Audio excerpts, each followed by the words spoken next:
بالعالمين والصلاة والسلام على سيد المرسلين وعلى آله وصحبه أجمعين. أما بعد فأعوذ بالله من الشيطان الرجيم. بسم الله الرحمن الرحيم. إن جهنم كانت مرصادا للطاغين مآبا لابثين فيها أحقابا لا يذوقون فيها بردا ولا شرابا إلا حميما وغساقا جزاء وفاقا إلى آخر السورة. آمنت بالله صدق الله العظيم. اللهم رب اشرح لي صدري ويسر لي أمري واحلل عقدة من لساني يفقه قولي. رسول کریم رؤوف الرحیم علیہ افضل الصلاۃ والتسلیم ارشاد فرماتے ہیں: من صلی علیہ واحدۃ صلی اللہ علیہ عشرا، جس نے مجھ پر ایک مرتبہ درود پاک پڑھا اللہ تعالیٰ اس پر 10 رحمتیں نازل فرماتا ہے۔ نہایت ہی محبت کے ساتھ دل لگا کر اپنے رحیم و کریم آقا کی بارگاہ میں درود و سلام کا نذرانہ پیش کیجیے۔ والصلاة والسلام علیک یا رسول اللہ وعلی آلک و اصحابک یا حبیب اللہ۔ والصلاة والسلام علیک یا نبی اللہ وعلی آلک و اصحابک یا نور اللہ۔ نویت سنت الاعتکاف۔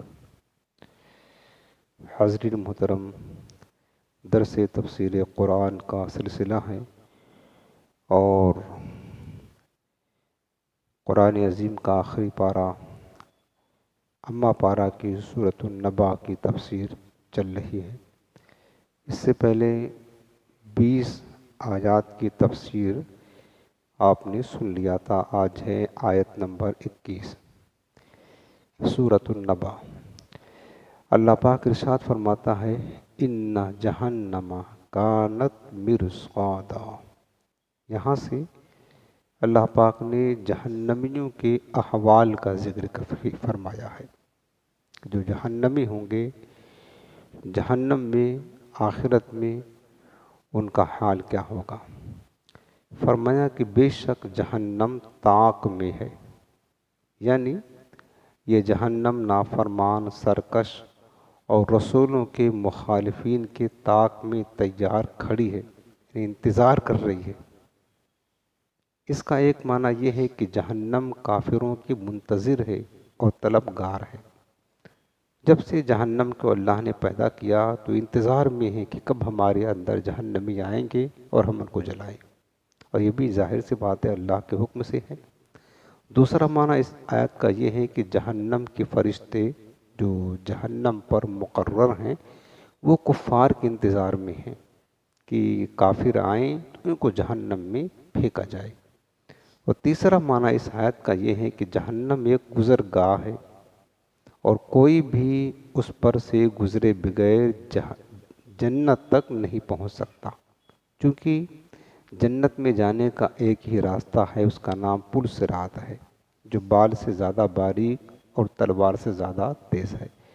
اور پل صراط پتہ ہے جہنم کے اوپر یہ پل نصب کیا جائے گا، اور ہر کوئی اس پل صراط سے گزر کر کے ہی جنت میں پہنچے گا۔ اللہ پاک نے فرمایا کہ وَإِن مِّنكُمْ إِلَّا وَارِدُهَا، ہر ایک بندہ اس پل صراط سے اس کو گزرنا ہوگا۔ جب سے دوزخ بنی ہے وہ مجرموں کا، کافروں کا، نافرمانوں کا انتظار کر رہی ہے کہ ان کو کب دوزخ میں ڈالا جائے گا۔ یہ معنی ہے ان جہنم کانت مرصادا، بے شک جہنم طاق میں ہے، یعنی انتظار کر رہی ہے۔ تفسیر عزیزی میں شیخ عبدالعزیز محدث دہلوی رحمۃ اللہ تعالیٰ علیہ لکھتے ہیں کہ حضرت فضیل بن عیاض رحمۃ اللہ تعالیٰ علیہ سے مروی ہے کہ پل صراط کا جو فاصلہ ہے 3000 سال کا فاصلہ ہے۔ 3000 برس اس پر چلنا ہے، جو بال سے زیادہ باریک اور تروال سے زیادہ تیز ہے۔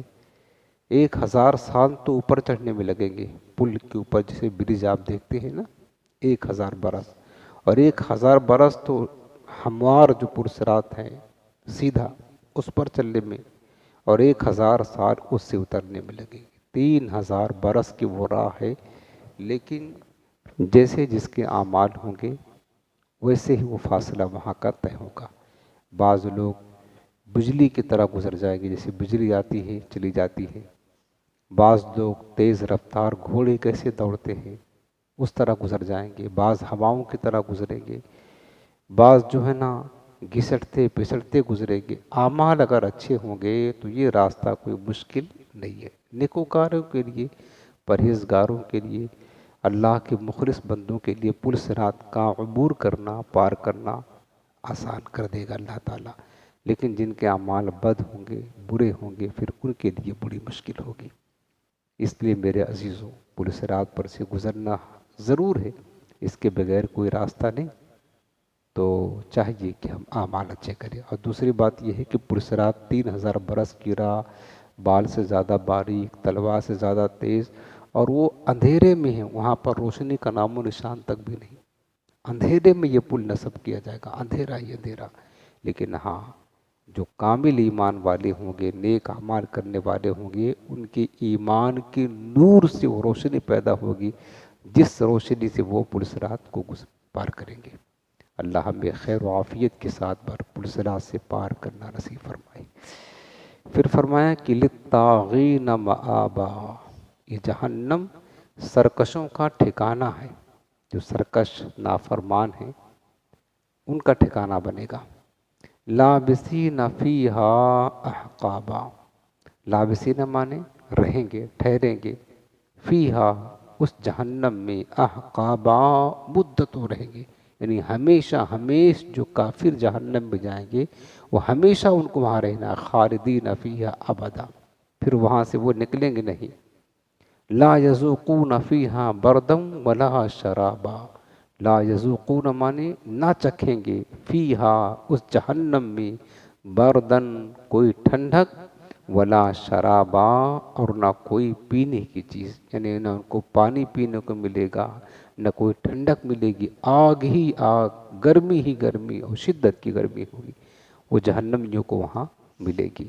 لابسین فیہا احقابا لا یذوقون فیہا بردا ولا شرابا، وہ جہنمی اس میں کسی طرح کا ٹھنڈک کا مزہ نہ پائیں گے اور نہ کچھ پینے کو ملے گا، الا حمیما وغساقا، ہاں جہنمیوں کو جب پیاس لگے گی اور پانی چیکھیں گے اور پانی مانگیں گے، فرمایا کہ دوزخیوں کو جلتا ہوا پیپ انہیں پینے کو دیا جائے گا۔ اللہ مان والحفیظ، کیا ملے گا؟ ٹھنڈا پانی نہیں، مشروب نہیں، حمیمن کہتے ہیں کھولتا ہوا پانی، غساق کہتے ہیں جہنمیوں کے جسم سے جو پیپ بہے گی، وہ پیپ کھولتا ہوا وہ ان کو پینے کو دیا جائے گا۔ اللہ اکبر۔ اللہم انی اعوذ بک من عذاب جہنم، اے اللہ ہم تیری پناہ مانگتے ہیں، جہنم کے عذاب سے ہم کو نجات عطا فرما۔ اللہ اکبر۔ پھر اللہ پاک نے فرمایا کہ جزاء وفاقا، جیسے کو تیسا بدلا، فرمایا کہ جیسی کرنی ویسی بھرنی، جیسا جو انہوں نے کیا، یعنی جیسا بوگے، کما تزرعو تحصدو، فرمایا کہ جیسا تم بوگے ویسا کاٹو گے۔ انسان گندم بوئے گا تو گندم ہی کاٹے گا نا، چاول بوئے گا تو چاول ہی کاٹے گا، جو بوئے گا وہ کاٹے گا۔ تو جو دنیا میں عمل کیا، دنیا یہ کیا ہے؟ عمل کی کھیتی ہے، جیسا یہاں پر کریں گے آخرت میں ویسی اس کی سزا ملنی ہے۔ اللہ پاک نے فرمایا کہ جزاء وفاقا، یہ ظلم نہیں ان پر، جیسے کوئی تیسا بدلا، جو انہوں نے کیا اس کے مطابق ان کو بدلہ دیا جائے گا۔ یعنی جہنم، اب اس کا معنی کہ لابس للطاغین مآبا، جہنم کفار و مشرکین کا ٹھکانہ ہے، وہاں لہٰذا وہ اس میں داخل ہوں گے اور اس میں نہ ختم ہونے والی مدت، یعنی ہمیشہ ہمیش کافر جہنم میں رہیں گے، اور جہنم میں ان کا حال یہ ہوگا کہ وہ اس میں کسی طرح کی ایسی ٹھنڈک محسوس نہ کریں گے جس سے انہیں راحت نصیب ہو، نہیں ملے گی، اور جہنم کی گرمی سے سکون ملے ایسی کوئی ٹھنڈک انہیں نہ ملے گی، اور نہ جہنم کے کھولتے ہوئے پانی اور جہنمیوں کے پیپ کے علاوہ انہیں کچھ بھی پینے کو نہیں ملے گا، وہی ملے گا پینے کو، یہ شدید عذاب ہوگا۔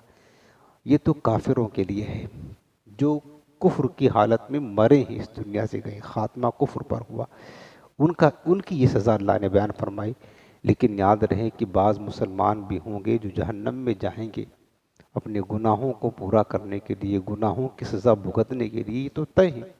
کفار تو ان کا جانا تو یقینی ہے، وہ تو ہمیشہ کے لیے جائیں گے، تو کبھی نہ نکلیں گے۔ لیکن جو گناہگار ہیں جن کا خاتمہ ایمان پر ہوا لیکن انہوں نے کچھ گناہ کیے تھے، اللہ ناراض ہوا تو اللہ انہیں بھی جہنم میں بھیجے گا۔ تو جو مسلمان اپنے گناہوں کی سزا پانے کے لیے جہنم میں جائیں گے، انہیں ہمیشہ کے لیے جہنم میں نہیں رہنا ہے، بلکہ انہیں مقرب بندوں اور دیگر حضرات کی شفاعت کے ذریعہ یا محض فضل الہی سے جب ان کی سزا پوری ہو جائے گی تو انہیں جہنم سے نکال کر کے جنت میں داخل کیا جائے گا۔ یہ فائدہ ملے گا کس کا؟ ایمان پر موت کا، کہ اگر انہیں سزا کے طور پر جہنم میں ڈالا گیا اور رائی کے دانے کے برابر بھی ایمان ہے تو حضور کی شفاعت سے، بزرگوں کی شفاعت سے، اللہ کی رحمت سے، اللہ کے فضل سے، یا وہ اپنی سزا پوری کر کے بالآخر انہیں جہنم سے نکال کر کے جنت میں ڈالا جائے گا۔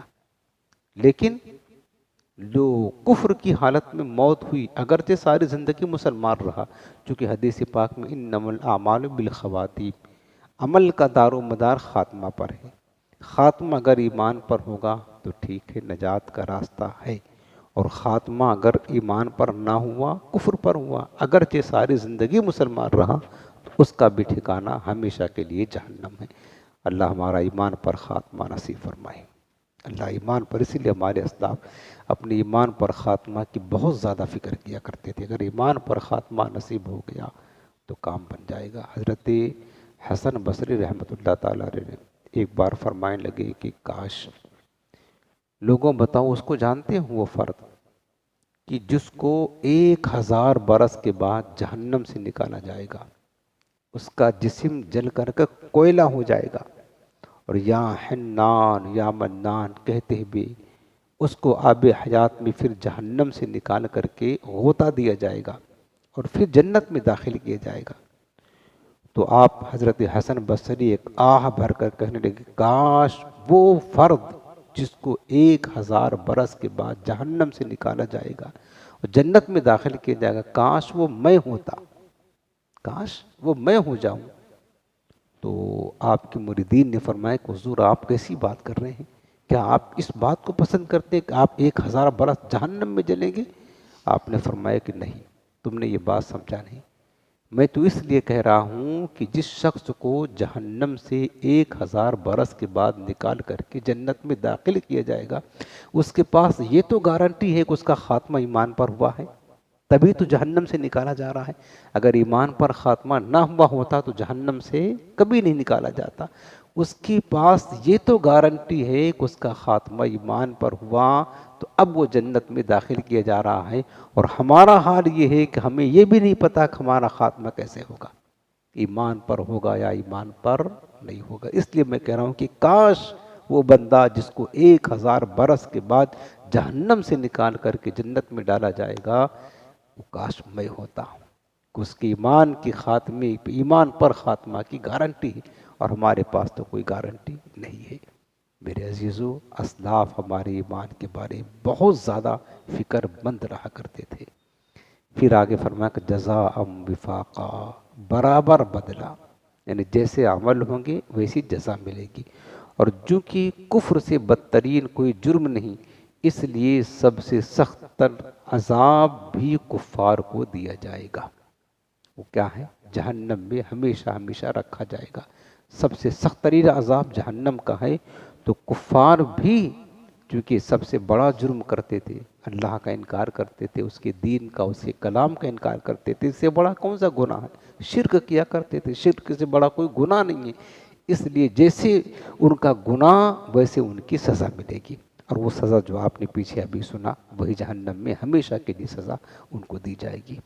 انہم کانوا لا یرجون حسابا، اللہ پاک فرماتا ہے کہ بے شک وہ حساب کا خوف نہ رکھتے تھے۔ انہم کانوا لا یرجون حسابا، وہ حساب کا خوف نہ رکھتے تھے۔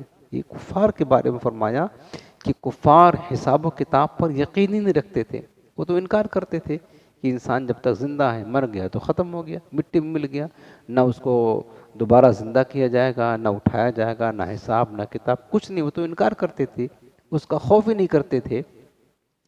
وَكَذَّبُوا بِآيَاتِنَا كِذَّابًا، اور انہوں نے ہماری آیتوں کو بہت جھٹلایا، اللہ کے کلام کو، اللہ کی آیتوں کو، اللہ کی نشانیوں کو خوب جھٹلایا، ہر بات کا انکار کر دیا۔ قرآن نازل ہوتا کفار کہتے تو جادو ہے، یہ تو پچھلے لوگوں کی قصے و کہانیاں کی کتابیں ہیں، اللہ کی آیتوں کو جھٹلایا، اور آخرت کا اور حساب و کتاب کا انہوں نے انکار کیا، اس کا خوف نہیں کرتے تھے۔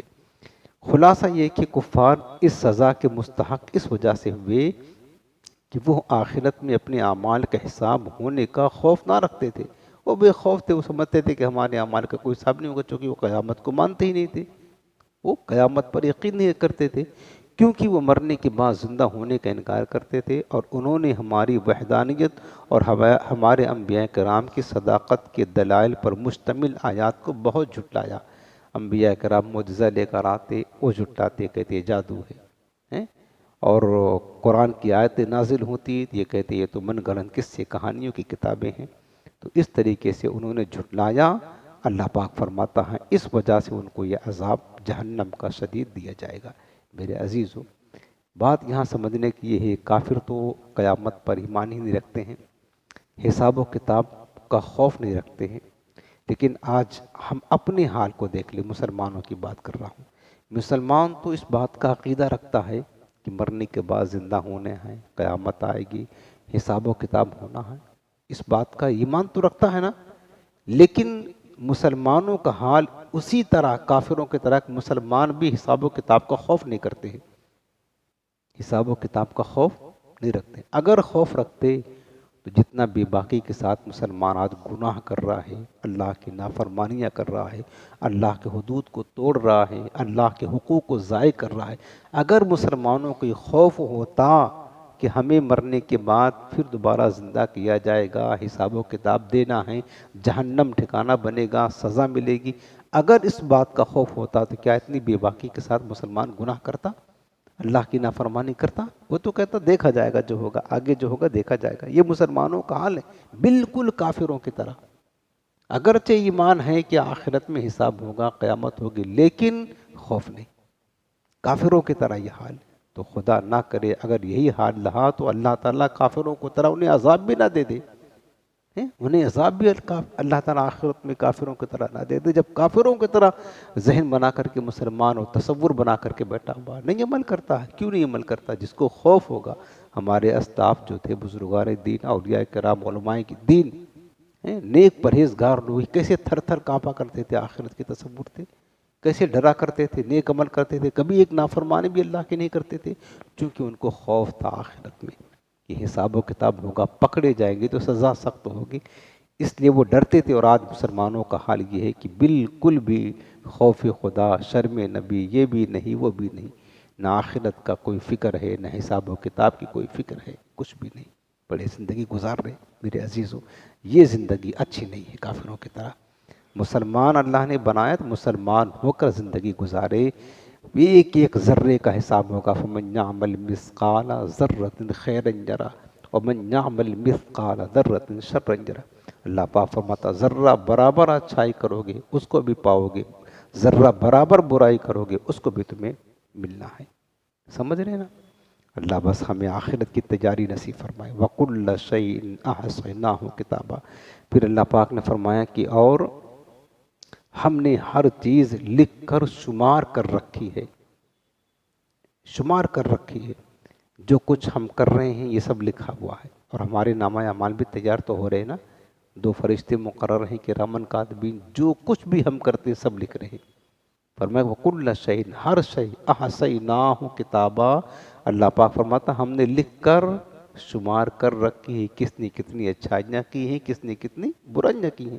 فَذُوقُوا فَلَن نَّزِيدَكُمْ إِلَّا عَذَابًا، فرمایا تو اب چکھو ہم تمہارے عذاب ہی کو بڑھائیں گے۔ یہ کافروں کے لیے ہے، کافروں سے کہا جائے گا سب تمہارے اعمال لکھے ہوئے ہیں، تو اب چکھو جو تم نے عمل کیا تھا اس کا بدلہ چکھو چکھو، ہم تمہارے عذاب کو ہی بڑھائیں گے، اب تمہارے عذاب میں کمی نہ ہوگی، دن بدن تمہارا عذاب بڑھتا رہے گا بڑھتا رہے گا۔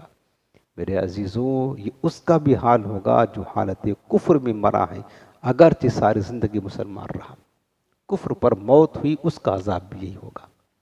اللہ ہمارے ایمان سلامت رکھے۔ مطلب یہ ہے کہ اللہ پاک نے فرمایا کہ ہم نے لوح محفوظ میں ہر چیز لکھ کر شمار کر رکھی ہے، اور کافروں کے تمام نیک اور برے اعمال ہمارے علم میں ہیں، ہم انہیں ان کے اعمال کے مطابق جزا دیں گے، اور آخرت میں جب کفار کو عذاب دیا جائے گا تو اس وقت ان سے کہا جائے گا کہ اب اپنی سزا کے طور پر جہنم کا عذاب چکھو، کافروں سے کہا جائے گا، اور ہم تمہارے اوپر عذاب پر عذاب ہی بڑھائیں گے، تمہارے عذاب میں کمی نہ ہوگی۔ مجموع الزوائد کی ایک حدیث پاک ہے، حضرت حسن بن دینار رحمۃ اللہ تعالیٰ علیہ روایت کرتے ہیں، یہ ایک روایت ہے۔ وہ کہتے ہیں کہ میں نے حضرت ابو برزہ رضی اللہ عنہ سے پوچھا کہ اللہ تعالیٰ کی کتاب میں وہ کون سی آیت ہے جو اہل جہنم کے لیے سب سے زیادہ سخت اور تکلیف دہ ہے؟ تو انہوں نے جواب دیا کہ میں نے رسول اللہ صلی اللہ علیہ وسلم کو یہ آیت کریمہ پڑھتے ہوئے سنا، پھر آپ نے فرمایا کہ ان لوگوں کو خدا کی نافرمانی نے تباہ کر دیا، یعنی یہ آیت فَذُوقُوا فَلَن نَّزِيدَكُمْ إِلَّا عَذَابًا، کہ اب چکھو ہم تمہارے عذاب کو بڑھائیں گے۔ حضور نے یہ آیت کریمہ پڑھی کہ ان لوگوں کو اللہ کی نافرمانی نے ہلاک کر دیا اور وہ جہنم کے عذاب کے مستحق ہو گئے۔ تفسیر ابن کثیر، در منصور وغیرہ میں یہ روایت لکھی ہے۔ حضرت عبداللہ بن عمر رضی اللہ عنہ فرماتے ہیں کہ اہل نار یعنی جہنمیوں کے بارے میں اس آیت سے زیادہ شدید کوئی آیت نازل نہیں ہوئی، ان کے عذاب میں ہمیشہ اضافہ ہی ہوتا رہے گا۔ اللہ اکبر، اللہ بس ہمیں عذاب دوزخ سے بچا لے مولا۔ پھر یہ تو جہنمیوں کا ذکر تھا، اب اللہ تعالیٰ نے نیک متقیوں کا تذکرہ فرمایا۔ جہنمیوں کا کتنا شدید عذاب آپ نے سنا، اب اللہ تعالیٰ وہ متقی مومنین صالحین جو تقوی پر زندگی گزارتے ہیں، سبحان اللہ، جو پرہیزگار ہیں، سنو میرے عزیزوں، رب کریم نے کیسی کیسی نعمتیں تیار کر رکھی، تھوڑے دن کے لیے، تھوڑی دیر مصیبت آزمائش نہیں برداشت کر سکتے، شریعت پر نہیں چل سکتے، دین پر نہیں عمل کر سکتے، تھوڑے دن کرنا ہے، محنت تھوڑے دن کرنا ہے، اس کا انعام کتنا بڑا ہے، ہمیشہ کے لیے انعام اللہ تعالیٰ دے رہا ہے، یعنی وہ تو نہایت سستا سودا بیچ رہے ہیں جنت کا، ہم مفلس کیا مول چکائیں، اپنا ہاتھ ہی خالی ہے، اپنا ہاتھ ہی خالی ہے، یعنی یوں سمجھ لیں کہ ہمیں اس دنیا میں کتنا رہنا ہے، آپ بتائیں، 50 60 70 100 برس بس نہ تو حد ہو گئی اس دور میں، اتنی برس آپ محنت کر لو، ویسے زندگی گزارو جیسے رب نے فرمایا ہے، اس کے محبوب نے فرمایا، بس یہ حکم دیا ہے، اور اس کے بدلے میں رب تمہیں انعام کیا دے رہا ہے، ہمیشہ کے لیے ایسی ایسی نعمتیں اللہ تمہیں دے گا، ایسی ایسی نعمتیں جس کو تمہارے وہم و گمان میں کبھی خیال بھی نہ آیا ہوگا، ایسی نعمتیں، اب ان نعمتوں کا تذکرہ اللہ پاک فرما رہا ہے، تاکہ مسلمان جو ہے نا متقی لوگ ان نعمتوں کو دیکھ کر بھی آخرت کی طرف رغبت کرے، اللہ کی اطاعت کرے، اس کے محبوب کریم کی اطاعت کرے۔ ابھی تک کافروں کا ذکر سنا آپ نے نا، یہ حشر ہوگا جتنا سخت شدید جو آپ نے سن لیا، اب متقیوں کا تذکرہ سنی۔ اللہ پاک فرماتا ان المتقین مفازا، بے شک متقی للمتقین، ان للمتقین مفازا، بے شک متقیوں کے لیے کامیابی کی جگہ ہے۔ متقی کہتے ہیں پرہیزگاروں کو، نیکوکاروں کو، جو اللہ سے ڈرنے والے ہیں، شریعت پر چلنے والے ہیں، گناہوں سے بچنے والے ہیں، ان کو متقی کہا جاتا ہے۔ فرمایا کہ بے شک متقین کے لیے، پرہیزگاروں کے لیے کیا ہے؟ مفازہ، کہتے ہیں کامیاب ہونے کی جگہ ہے۔ اب وہ کامیاب ہونے کی جگہ کیا ہے؟ پھر آگے اللہ نے گنایا ہے، حدائق و اعنابا، جو جنت کی نعمتیں ہیں نا، فرمایا کہ حدائق کہتے ہیں باغات ہیں۔ سبحان اللہ، انسان باغ کو پسند کرتا ہے۔ آپ بھی دیکھتے ہیں جب اپنے ذہن کو سکون دینا ہوتا ہے تو انسان گارڈن جاتا ہے کہ جانے تھوڑا موڈ فریش کر کے آتے ہیں۔ اللہ پاک فرماتا حدائقہ، کوئی دنیا کا باغ نہیں، جنت کی باغ کی بات کی جا رہی ہے۔ حدائقہ فرمایا کہ باغات ہیں، وَأَعْنَابًا، اور انگور ہیں، وَقَوَائِبَ أَتْرَابًا، اور اٹھتے جوبن والیاں ایک عمر کی، یعنی نوجوان ہم عمر بیویاں بھی اللہ نے تیار کر رکھے متقین کے لیے۔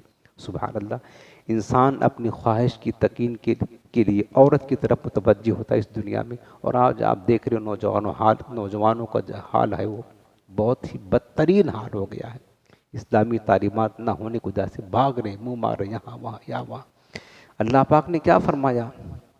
یہ تو دنیا کی تمہاری عورتیں ہیں جن کا حسن و جمال ختم ہو جاتا ہے تو تم ان کی طرف رغبت بھی نہیں کرتے ہو۔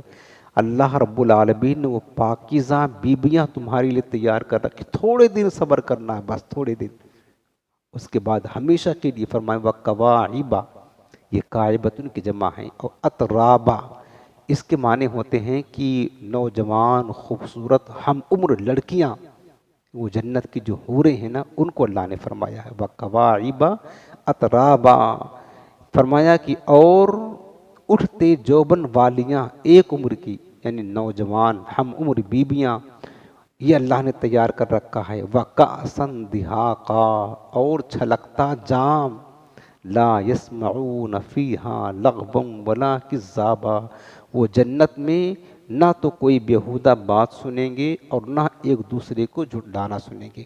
اب اس کی تفسیر میں عرض کرتا ہوں، سنیں کتنی خوبصورت ہے۔ اس سے پہلی آیات میں کفار کے عذاب اور وعید کا بیان تھا، اور اب متقیوں کی جزا و ثواب کا بیان کیا جا رہا ہے۔ خلاصہ یہ کہ جو لوگ کفر اور دیگر برے اعمال سے بچتے ہیں، متقی ہیں اور اللہ کے عذاب سے ڈرتے ہیں، ان کے لیے جنت میں ایک کامیابی کی جگہ ہے جہاں انہیں عذاب سے نجات ہوگی اور انہیں اپنی ہر مراد حاصل ہوگی۔ جنت میں جس چیز کی بندہ خواہش کرے گا نا، ہر مراد حاصل ہوگی۔ انسان دنیا میں رہتا ہے، خواہشات بہت ہوتی ہیں، سب کچھ نہیں ملتا ہے۔ 10 خواہش کرے گا تو ایک خواہش بڑی مشکل سے جا کر کے پوری ہوتی، وہ بھی بڑی محنت کرنے کے بعد، بڑی بھاگ دوڑ کرنے کے بعد جا کر کے وہ بھی پوری ہونی گارنٹی، پوری ہو جانا گارنٹی نہیں ہے۔ خواہشات تو ہیں انسان کے اندر، اللہ نے رکھا ہے، لیکن جنت میں وَلَهُمْ فِيهَا مَا يَشْتَهُونَ، رب نے فرمایا کہ اور جنت میں تمہارے لیے ہر وہ چیز ہے جس کی تم خواہش کرو، بغیر محنت کے وہاں ملنا ہے۔ کوئی محنت یہاں کرنا ہے، محنت کی جگہ یہ ہے، جنت نہیں۔ جنت میں ہر چیز مفت میں آپ کو فری میں ملنا ہے، بغیر محنت کے ملنا ہے، اور جو چاہو گے وہ ملے گی۔ تو کیا فرمایا کہ اور انہیں ہر مراد حاصل ہوگی، اور ان کے لیے ایسے باغات ہیں جن میں طرح طرح کے نفیس پھل والے درخت بھی ہیں، اور ان کے لیے انگور بھی ہیں، اور ان کے لیے جو میں نے بتایا قواعب اترابا کے معنی ہوتا ہے، اور ان کے لیے اٹھتے جوبن والی یعنی ایک عمر کی بیویاں ہیں، ایک عمر کی بیویاں ہیں، اور ان کے لیے جنت کی نفیس شراب سے جھلکتا ہوا جام ہے، اور جنت میں شراب پینے کی وجہ سے انہیں نہ کوئی بیہودہ بات سننے میں آئے گی، اور نہ وہاں کوئی کسی کو جھٹلائے گا۔ کیا سمجھے؟ اب وہ اس کی تفسیر میں جو قواعب اترابا ہے، تفسیر ابن کثیر میں صاحب ابن کثیر لکھتے ہیں، علامہ ابن کثیر کی قواعب جو ہے نا، کنواری جمع سال اور ابھری ہوئی چھاتیوں والی حوروں کو کہتے ہیں۔ جو حوریں ہیں جن کے سینے ابھرے ہوئے ہوتے ہیں، خوبصورت ہیں، حسن و جمال کی پیکر ہیں، نوجوان ہیں، ہم عمر کی ہیں، ان کو کہتے ہیں قواعب اترابا۔ یہ اللہ رب العالمین نے متقیوں کے لیے تیار کر رکھا ہوا ہے، سبحان اللہ۔ حضرت یعنی وہ جوان دوشیزائیں جن کے سینے خوب ابھرے ہوئے ہوں، وہ ہم عمر ہوں گی۔ تفسیر ابن کثیر میں دوسری ایک روایت حضرت ابو امامہ رضی اللہ تعالیٰ عنہ فرماتے ہیں کہ میں نے نبی کریم صلی اللہ علیہ وسلم کو فرماتے ہوئے سنا ہے کہ اہل جنت کے لباس اللہ تعالیٰ کی رضا سے خوشنما ہوں گے، بادل ان کے قریب سے گزریں گے اور انہیں آواز دیں گے کہ اہل جنت بتاؤ ہم تم پر کس چیز کی بارش کریں. بادل کہیں گے تو پھر وہ ان کی فرمائش کے مطابق برسیں گے. یہاں تک کہ حدیث پاک میں ہے کہ وہ بادل نوجوان کنواری لڑکیاں بھی ان پر برسائیں گے. یہ اللہ کی عظیم نعمتیں ہوں گی جو اللہ تعالیٰ اپنے متقین بندوں کو دے گا. چند دن یہاں اپنی خواہشات کو روکنا ہے میرے عزیزو. وہاں تو 70 حوریں ہوں گی تمہاری خدمت کے لیے. دنیا کی تمہاری بیوی اگر کیا کہتے ہیں اس کا خاتمہ ایمان پر ہوا ہوگا, اس کا بھی تمہارے ساتھ جنت میں رشتہ قائم ہوگا. وہ تمام حوروں کی سردار بنے گی اور اس کا حسن و جمال سب سے زیادہ ہوگا, حوروں سے کہیں زیادہ ہوگا دنیا کی بیوی کا. اور حوریں تو کتنی خوبصورت وہ تو ہم تصور بھی نہیں کر سکتے, ہمارے وہم و گمان میں بھی نہیں آ سکتا ہے. اللہ پاک فرماتا وقوائی, کتنے خوبصورت الفاظ میں اس کی شرح بیان فرمائی ہیں, اور کتنے حسین الفاظ میں رب العالمین نے فرمایا کہ یہ سب نعمتیں تم اس کی خاطر بھاگتے ہو دنیا میں, رب کی نافرمانی کرتے ہو ان لڑکیوں کی خاطر جو بے وفائی میں مہارت رکھتی ہیں, اور اگر یہ بیمار ہو جائیں تو پھر ان کے جسم سے بدبو آنے لگ جائے, تم ان کی طرف توجہ نہ کرو, ان کی طرف تم اپنی زندگی برباد کر رہے ہو. ارے چند دن صبر کرنا, چند دن صبر کرو. رب کریم نے دیکھو تمہارے لیے کیسی کیسی حوریں نعمتیں سب کچھ تیار کر رکھا ہوا ہے, انسان بس صبر کرے. تو فرمایا کہ متقیوں کے لیے کامیابی ہے. اس سے معلوم ہوا کہ اصل کامیاب وہ نہیں جو دنیا میں کامیابی پالے, بلکہ حقیقی طور پر کامیاب وہ ہے جو قیامت کے دن جنت حاصل کر لے. یہ کامیابی ہے. کیا سمجھ رہے ہیں کامیابی کون ہے؟ اللہ پاک خود فرماتا فمن زحزح عن النار وادخل الجنت فقد فاز. تو جو جہنم سے دور کر کے جنت میں داخل کیا گیا, فرمایا فقد فاز, یقیناً وہی کامیاب ہے. بس آج انسان نے بادشاہت کسی کو چاہت ہوتی ہے نا, اور اس کے پیچھے بڑی بھاگ دوڑ کرتا ہے, بادشاہ بن جاتا, سمجھتا کہ ہم کامیاب ہو گئے. ابھی کامیابی نہیں ملی. آپ ڈاکٹر ہیں, آپ جانتے ہیں, آپ نے اس علم کو پڑھنے کے لیے اور اس جس منصب پر آپ بیٹھے ہیں کتنی محنت کری ہوگی, کیا ہوگا آپ نے, آپ کو پتہ ہے. شروع سے لے کر کے آج تک کتنی محنت کیا ہوگا. آپ نے منصب پا لیا, ڈگری پا لی, سب کچھ عہدہ پا لیا, اور اپنے مقصد میں کامیاب ہو گئے. لیکن یہ کامیابی نہیں میرے عزیزوں, یہ دھوکہ ہے, یہ کامیابی نہیں ہے. رب العالمین نے جس کو کامیابی کا جو مدار فرمایا ہے نا, کامیابی کیا ہے؟ وہ عمل کرو جس سے تمہارا رب راضی ہو جائے. اگر آپ نے ڈاکٹر ہو, انجینئر ہو, جج ہو, اپنی خواہش کے مطابق بادشاہ بن گئے, تم سمجھتے ہو کامیاب ہو گئے؟ کسی ایم اے بی ایس امتحان میں پاس بھی ہو گئے, انٹرویو میں پاس ہو گئے, کامیاب ہو گئے؟ نہ, یہ کامیابی اصل نہیں. کامیابی یہ کامیابی نہیں ہے.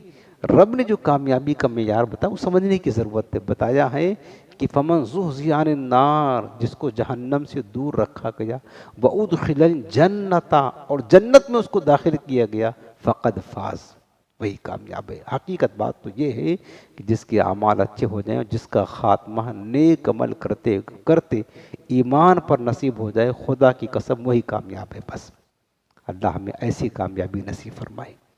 اب چلتے ہیں اگلی آیت کریمہ. فرمایا کہ وَكَأْسًا دِهَاقًا, یہ لفظ ہے. فرمایا کہ اور شراب سے بھرا ہوا جام ہوگا, چھلکتا جام. یہ دنیا کی شراب پر قیاس مت کرنا, یہ جنت کی شرابن طہورا ہے, پاکیزہ شراب ہے, پاکیزہ شراب ہے, دنیا کی شراب نہیں ہے. فرمایا وَكَأْسًا دِهَاقًا, اس شراب کے جام میں کوئی لغو بات نہ ہوگی, برخلاف دنیا کی شراب میں جس کو پینے سے انسان کو نشہ ہو جاتا ہے.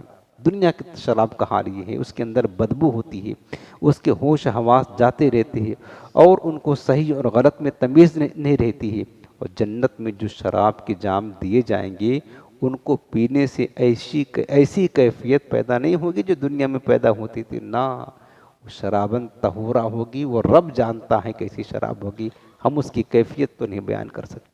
اللہ ہمیں پینا نصیب فرمائے. کاش مصطفیٰ کریم کے ہاتھوں سے پینا نصیب فرمایا, آمین. فرمایا کہ جزاء من ربک عطاء حسابا, اے جو نعمتیں گنائے نا اللہ نے کہ متقین کے لیے کامیابی کی جگہ ہے, باغات ہیں, انگور ہیں, وکواعب اترابا, اور ابھری جوبن والیاں ہیں, وکأسًا دہاقا, لبریز چھلکتا ہوا جام ہیں. یہ ساری نعمتیں اللہ پاک فرماتا جزاء من ربک, یہ بدلہ ہیں تمہارے رب کی طرف سے. جزا کہتے بدلہ کو، من ربک، تمہارے رب کی طرف سے، عطاء حسابا، یہ رب کی طرف سے عطیہ ہے جو بڑا کافی انعام ہے، جو کافی ہے، یعنی جن نعمتوں کا ذکر ہوا وہ تمام نعمتیں اللہ تعالیٰ اپنے بندوں کو محض اپنے فضل و احسان سے اور اپنے لطف و کرم سے عطا فرمائے گا، بس اللہ کی رحمت سے ملیں گی۔ اور یہ عطا الہی ہے جو کافی ہے، ہر قسم کے عیب سے پاک، نقص سے محفوظ اور کثرت سے ہوں گی، یہ ساری نعمتیں کبھی کمی نہیں ہوں گی۔ حسبی اللہ، اللہ مجھے کافی ہے، بس یہ ساری نعمتیں فرمایا عطاء حسابا، رب کی طرف سے بخشش ہوگی، عطیہ جنتیوں کی تحفہ، گفٹ، اور یہ اس کی جنتیوں کے لیے کافی ہوگی۔ سبحان اللہ، اللہ ہمیں بھی نصیب فرمائے۔ رب السماوات والارض وما بینہما الرحمن لا یملکون منہ خطابا، فرمایا کہ وہ رب جو آسمانوں اور زمین اور جو کچھ ان کے درمیان ہے سب کا رب ہے، وہ رب جس کی طرف سے عطیہ ملے گا متقیوں کو، آسمان زمین جو کچھ ان کے درمیان ہے سب کی طرف سے، سب کا رب ہے۔ لا الرحمن، وہ جو نہایت رحم فرمانے والا ہے، لا یملکون منہ خطابا، اس سے بغیر اجازت بات کرنے کے اختیار کسی کو نہ ہوگا، اس سے بغیر اجازت بات کوئی نہیں کر سکتا ہے، وہ رحمان ہے بھائی، وہ بادشاہوں کا بادشاہ ہے، احکم الحاکمین ہے، رب العالمین ہے۔ دنیا کا ایک بادشاہ ہوتا ہے نا، دنیا کا بادشاہ، ایک ملک کا بادشاہ جو لوگوں کی اوٹ کا محتاج ہوتا ہے، اس کے پاس جاؤ نا تو بغیر اس سے چاہے، بغیر اس کی اجازت کی کوئی کلام نہیں کر سکتا ہے، وہ تو احکم الحاکمین ہے، بادشاہوں کا بادشاہ، اس سے کون بات کر سکے گا؟ کس کی جرات ہے بتائے، کس کی مجال ہے؟ کسی کی جرات نہیں ہے۔ اللہ پاک نے خود فرما دے لا یملکون منہ خطابا، اس سے بات کرنے کی کسی کو جرات نہیں ہوگی بغیر اس کی اجازت کے۔ اور اسی طرح فرمائیں کہ سورہ وہ آیت کرسی میں من ذا الذی یشفع عندہ الا باذنہ، فرمایا کون ہے جو اس کے پاس سفارش کرے بغیر اس کی اجازت کے۔ پھر فرمایا کہ یوم یأتی لا تکلم نفس الا باذنہ، جس دن وہ آئے گا قیامت کے دن کہ کوئی بھی شخص بغیر اس کی اجازت کے کلام نہیں کر سکتا، اس سے کسی کی جرات نہیں ہے بغیر اس کی اجازت کے کلام کرے، ایسی ہیبت رب العالمین کی تعریف ہوگی۔ لا یملکون منہ خطابا مانے اس سے بات کرنے کی کسی کو جرات نہ ہوگی۔ یوم یقوم الروح والملائکۃ صفا، جس دن یقوم الروح، روح کہتے ہیں روح الامین کو، حضرت جبریل علیہ السلام کا ایک لقب ہے روح الامین، جس دن حضرت جبریل علیہ السلام والملائکہ، ملائکہ کہتے ہیں فرشتے کو، اور تمام فرشتے صف بستہ رب کے حضور کھڑے ہوں گے، سارے ملائکہ اور سردار ملائکہ حضرت جبریل سب باندھ کر ادب کے ساتھ رب کے حضور کھڑے ہوں گے۔ لا یتکلمون، اس سے کوئی بات نہ کر سکے گا، الا من اذن لہ الرحمن، مگر وہی بات کر سکے گا جس کو رحمان نے اجازت دے دی ہے، بس جس کو رب نے اجازت دی ہے کہ تم بات کرو صرف وہی بات کر سکے گا۔ وقال صوابا، اور اس نے ٹھیک بات کہی ہوگی، بس اسی کو بات کرنے کی اجازت ملے گی جس کو رحمان اجازت دے گا۔ اللہ کا جلال، اس کا غضب، اس کی ہیبت اتنی طاری ہوگی اس دن، قیامت کے دن، کہ بڑے بڑے انبیاء کرام بھی اس سے کلام نہیں کریں گے اللہ کے جلال اور ہیبت کی وجہ سے۔ اور آپ پڑھے ہوں گے حدیث شفاعت میں، جب ساری مخلوق جمع ہوگی محشر کے دن، سب پریشان ہوں گے، حال ہوں گے، ایک دن 50,000 برس کا ہوگا، آدھا دن تو یوں گزر جائے گا کوئی کسی سے بات نہیں کر سکے گا۔ لوگ اہل محشر جب قیامت کی شدت کو دیکھ کر کے آدھا دن گزار دیں گے تو آپس میں مشورہ کریں گے یار یہ نجات کیسے ملے گی اس دن سے، اللہ تعالیٰ سے کہیں کہ وہ ہمارا حساب شروع کرے ورنہ تو ہم اسی میں تباہ ہو جائیں گے محشر کی سختیوں میں۔ اب کہیں گے کہ یہ کون اللہ سے کلام کرے گا، تو کہیں گے ایسا کرتے ہیں چلو حضرت آدم کے پاس چلتے ہیں، ہمارے وہ باپ ہیں، ان کے پاس چل کے ان کو کہیں گے کہ آپ اللہ سے کلام کریں، کچھ کام بنے، آگے حساب و کتاب شروع ہو، کچھ فیصلہ ہو۔ حضرت آدم کے پاس لوگ جائیں گے، منت سماجت کریں گے، آپ ہمارے باپ ہیں، ابو البشر ہیں، اللہ کے خلیفہ، اللہ نے آپ کو دست قدرت سے بنایا، آپ کچھ کرے، اللہ سے سفارش کر دے ہماری، اللہ حساب و کتاب شروع کرے، ہم پریشان ہو گئے۔ حضرت آدم کیا کہیں گے، اذهبوا الی غیری، جاؤ جاؤ آج ہمیں خود اپنی جان کی پڑی ہے، اللہ کا جلال ایسا ہے اس سے پہلے کبھی نہ ہوا نہ ہوگا، ہم تمہاری کچھ مدد نہیں کر سکتے ہیں۔ کہا جاؤ آگے، کس کے پاس جائیں؟ جاؤ نوح علیہ السلام کے پاس، ان کے پاس آ کر وہ بھی یہی بات کہیں گے، حضرت موسیٰ علیہ السلام کے پاس بھیجیں گے، حضرت ابراہیم کے پاس، حضرت عیسیٰ کے پاس، ساری انبیاء کرام کے پاس جاتے جاتے آخر میں امام الانبیاء کے پاس آئیں گے، کہیں گے میرے آقا یہ نہیں کہیں گے اذهبوا الی غیرک، انا لہانا، آؤ آؤ میرے پاس آؤ، سب کہیں گے جاؤ، میرے آقا فرمائیں گے آؤ ہمارے پاس آؤ۔ سبحان اللہ، کوئی نہیں کلام کر سکے گا، ایک ذات ہوگی مصطفیٰ کریم کے، اللہ کے محبوب کی ایک ذات ہوگی، حضور کے پاس لوگ جمع ہوں گے۔ حدیث شفاعت میں لکھا ہے، حدیث کی کتابوں میں، آقا کریم علیہ السلام کہیں گے آؤ، سب جمع ہوں گے نا، تو اب حضور السلام رب کی بارگاہ میں ایک لمبا سجدہ کریں گے، مولا تو نے وعدہ نہیں کیا تھا کہ تو ہمیں رسوا نہیں کرے گا؟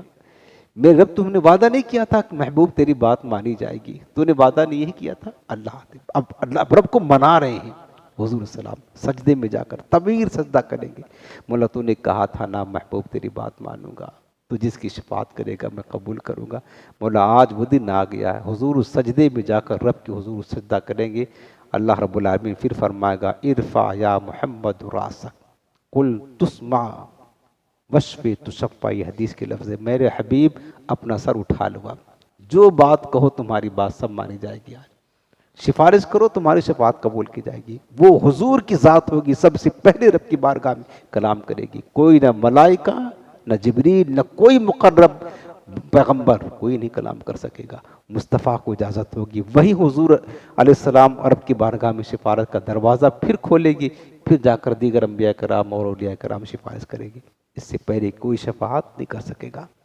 سمجھ رہے حضور کا مقام رب کی بارگاہ میں یہ ہے یار۔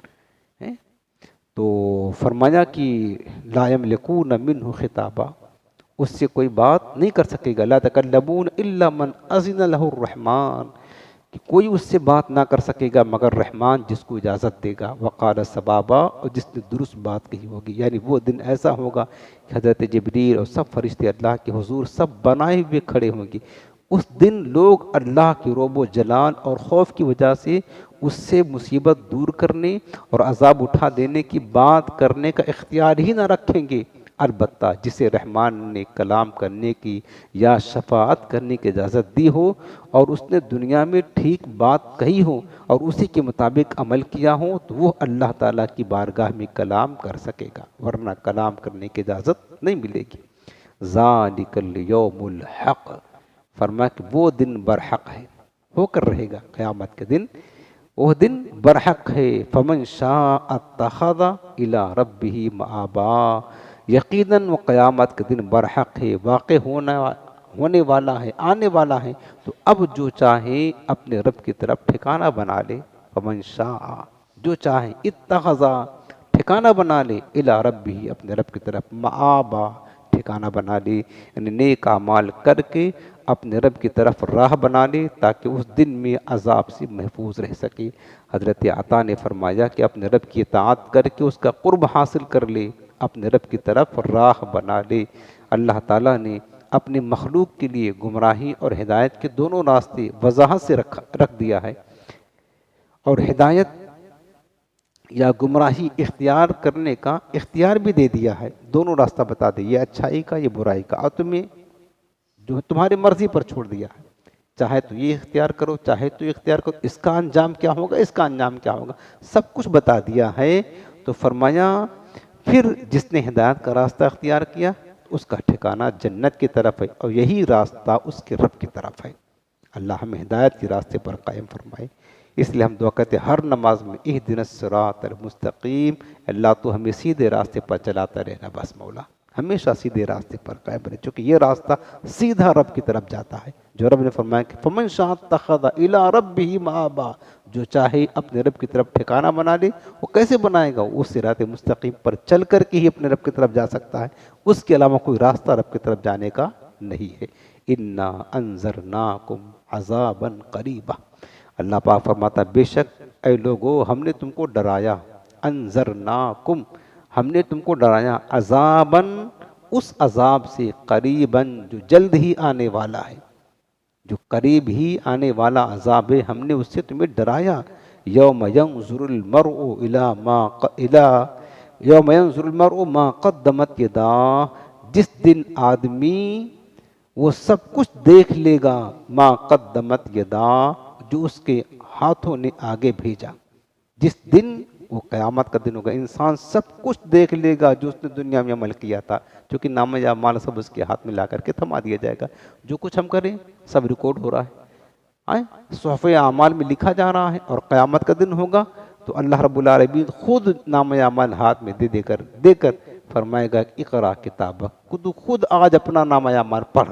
کفا بنفسک اليوم علیک حسیبا، آج تو خود ہی اپنا حساب لینے کے لیے کافی ہے.